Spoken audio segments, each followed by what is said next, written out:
گلزار اردو 10ویں جماعت کے لیے اردو کی معاون درسی کتاب ہے۔ آئیے اب ہم اس ویڈیو میں بات کرتے ہیں علی عباس حسینی کی۔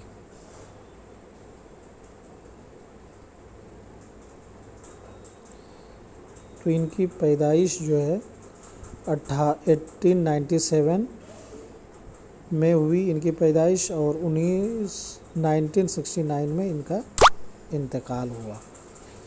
علی عباس حسینی اتر پردیش کے ضلع غازی پور میں پیدا ہوئے۔ یہ بھی یاد رکھیں کہ علی عباس حسینی اتر پردیش کے ضلع غازی پور میں پیدا ہوئے۔ ابتدائی تعلیم پٹنہ میں ہوئی۔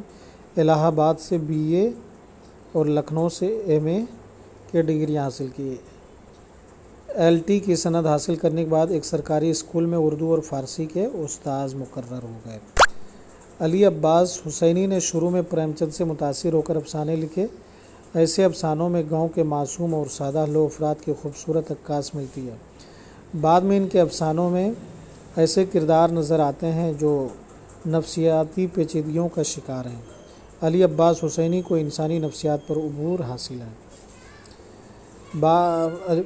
حاصل ہے۔ وہ کرداروں کے ذہنی تہوں کو آہستہ آہستہ کھولتے ہیں، جس سے اس کی مکمل شخصیت سامنے آ جاتی ہے۔ ان کے افسانوں میں واقعات کی طوالت تو ہے، مگر پلاٹ میں جھول نہیں۔ علی عباس حسینی کے افسانوں کی بڑی خوبی ان کی زبان ہے۔ وہ عربی اور فارسی کے الفاظ سے حتی الامکان گریز کرتے ہیں۔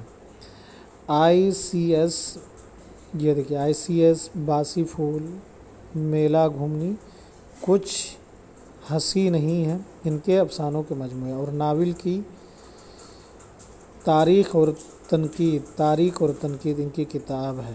تاریخ اور تنقید، تو یہ چیزیں آپ کو اور ہمیں یاد رکھنی چاہیے۔